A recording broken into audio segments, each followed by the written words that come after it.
Bonjour les matos locos, comment ça va? Est-ce que vous passez tous un happy day? J'espère. On s'attaque à la fiche 1. Proportion, on y va. Quelle est la proportion de la partie hachurée du camembert ci-contre? Regardez le camembert, il y a ici une partie qui est hachurée.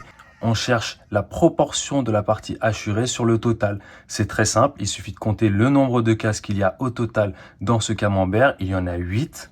Il y a 6 cases qui sont hachurées, donc tout simplement, la proportion P recherchée vaut 6 sur 8, que l'on peut simplifier en 3 sur 4. On peut écrire ça de 3 manières différentes. Ça, c'est égal à 0,75. Ici, vous avez l'écriture sous forme de fraction irréductible. Ici, vous avez l'écriture en décimale, soit 75% et hachuré. Vous avez donc 3 façons de pouvoir écrire une proportion. Donc ça à retenir, on peut suivant dans les exercices vous demander de donner cette proportion-là, cette écriture-là, l'autre ou celle-ci. Je ne sais pas si vous entendez les coqs, comme moi je suis à la campagne. Oui, on est dans le happy day de la campagne.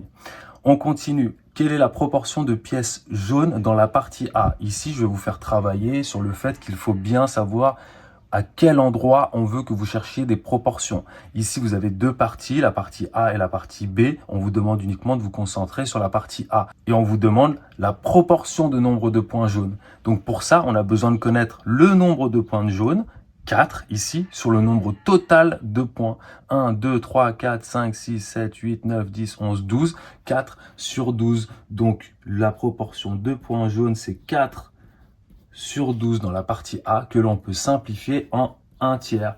Écriture fractionnaire, écriture arrondie ici, et donc environ 33,3%. Mais là, on va garder 1 tiers, ça va suffire, parce que sinon, on va aller dans des arrondis. Petite remarque, comme d'habitude, vous savez qu'ici, vous avez le rappel de cours que je viens d'utiliser. C'est peut-être le moment de jeter un petit coup d'œil sur ce qui est écrit. Donc, soit E, un ensemble non vide, et en NE éléments. Regardez ici, il y a 8 éléments. Il y avait 8 éléments. Ça, c'est notre ensemble grand E. Grand A, un sous-ensemble de E. Ça, c'est grand A. C'est la partie qui était en bleu. Qui a NA éléments. Qui, nous, on avait 6 éléments ici. Alors, la proportion d'éléments de A parmi ceux de E est le nombre d'éléments dans A divisé par le nombre d'éléments dans E. C'est exactement ce qu'on a appliqué ici aussi. Allez, on y va pour le dernier exemple. Cette fois, on va faire autre chose, c'est qu'on va utiliser une information sur une proportion pour déterminer un effectif. Ici, on avait un effectif et un autre effectif, ça nous permet d'avoir une proportion.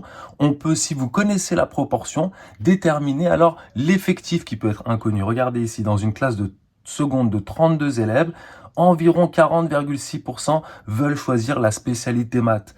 Donnez le nombre d'élèves ayant choisi la spécialité maths.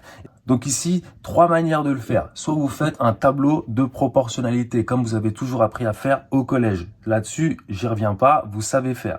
Soit vous écrivez ça de cette manière-là.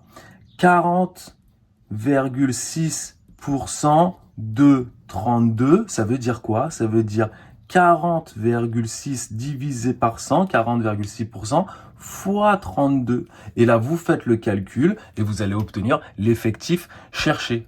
Et on obtient environ 13 élèves. Une autre façon de faire, plus compliquée, mais c'est bien pour vous montrer que c'est en total rapport avec cette manière-là.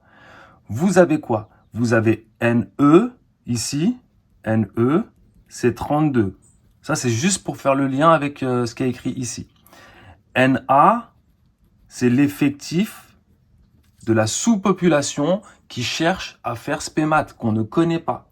Et on a la proportion P qui vaut 0,406. J'ai divisé le pourcentage par 100. Et donc, qu'est-ce qu'on sait? D'après le cours, on sait que P égale NA divisé par NE, ce qui équivaut à ce que NA, ce qu'on cherche ici, NA vaut P fois NE. Et donc, on retrouve exactement ce qui est écrit ici. P, vous voyez, c'est ce qu'il y a là, fois NE. Donc, d'accord, cette formule-là, en fait, elle vient de là. Elle vient de là. OK? Donc, on retrouverait le même résultat. Je passe pas à l'application numérique. Voilà, c'est tout pour cette fiche-là. On se retrouve tout de suite pour la fiche 2 parce qu'on va enchaîner les exercices. À bientôt. Ciao, ciao les matos locos.